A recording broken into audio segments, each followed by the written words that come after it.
Di era digital seperti sekarang, hampir semua orang memiliki akun media. Halo semuanya, kali ini saya, Andrea, akan memberitahukan kalian bahwa ada kejadian nyata yang benar-benar terjadi di media sosial. Di sini ada video yang dimana seorang perempuan sedang mencoba memperbaiki dirinya dengan menggunakan dandanan makeup yang ada di mukanya.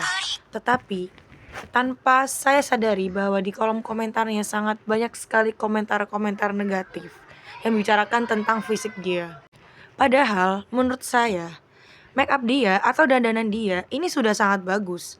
Tetapi kenapa kolom komentarnya dipenuhi dengan komentar-komentar negatif yang pasti jelas akan sangat-sangat menyakiti hati dia.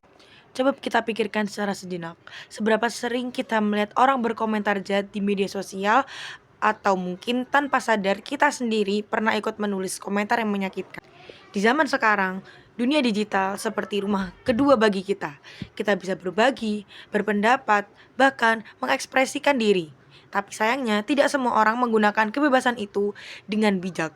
Banyak orang menggunakan media sosial bukan untuk menyebar kebaikan, tapi justru untuk menyakiti lewat komentar negatif, ejekan, atau bahkan membuat video yang tujuannya untuk menghina orang lain. Lalu disebut apa hal seperti itu? Hal tersebut itu dinamakan cyberbullying, yang dimana bentuk perundungan yang terjadi di dunia maya. Cyberbullying bukan cuma candaan atau bercanda doang. Karena buat korbannya, kata-kata itu bisa seperti pisau tajam. Komentar seperti, kamu jelek banget sih, ngapain sih upload beginian, atau video yang mendengar orang lain dengan niat mengejek, mungkin terlihat sepele, tapi dampaknya bisa luar biasa. Banyak korbannya yang akhirnya kehilangan rasa percaya diri, stres, menarik diri dari pergaulan, bahkan ada yang sampai mengalami depresi berat. Bahkan hanya karena komentar di layar kecil, seseorang bisa kehilangan semangat di hidupnya.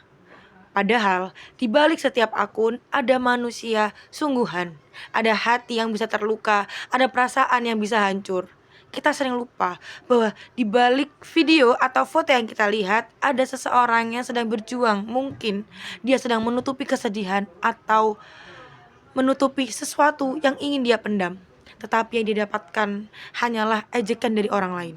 Kita juga perlu tahu bahwa membuat konten dengan tujuan menghina orang lain, misalnya meniru gaya orang tertentu, atau bahan lucu-lucuan, atau mengunggah video yang mempermalukan seseorang juga termasuk bentuk perundungan digital. Apalagi jika video itu menyebar luas. Bisa saja orang yang jadi korban malu, takut keluar rumah, bahkan trauma untuk membuka media sosial lagi. Lalu saya ingin bertanya kepada semuanya, apa yang kita bisa lakukan untuk mencegahnya? Yang pertama, kita harus pikir dulu sebelum mengetik.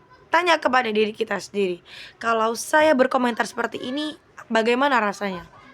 Kalau jawabannya sakit, ya jangan ditulis. Sederhana tapi sangat berpengaruh. Kedua, gunakan media sosial untuk hal positif. Bikin konten yang menginspirasi, menghibur, tanpa merendahkan, atau membagikan sesuatu yang bermanfaat.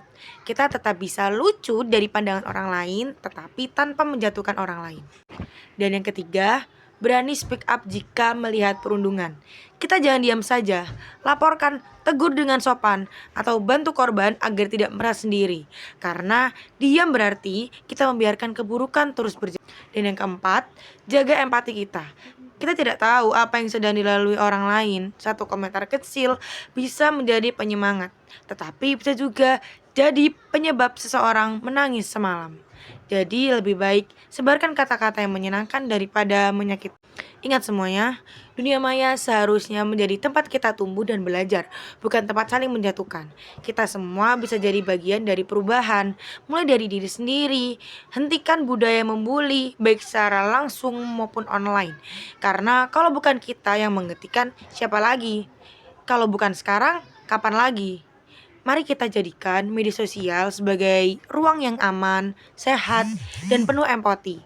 Gunakan jempol untuk menyebarkan semangat, bukan kebencian. Gunakan kamera untuk membuat inspirasi, bukan ejekan. Gunakan kata-kata untuk menyembuhkan, bukan menyakiti. Dan ingatlah, kata-kata kamu yang kamu tulis di internet mungkin kamu lupakan besok, tapi itu bisa menjadi pengingat di hati atau pikiran korban seumur hidup. Jadilah orang yang meninggalkan jejak baik, bukan luka digital. Terima kasih dan semoga mulai hari ini kita semua bisa lebih baik, lebih sadar dan lebih manusiawi dalam setiap klik yang kita buat. Saya Andrea Grameswari dari kelas 2024A pamit undur diri. Assalamualaikum warahmatullahi wabarakatuh.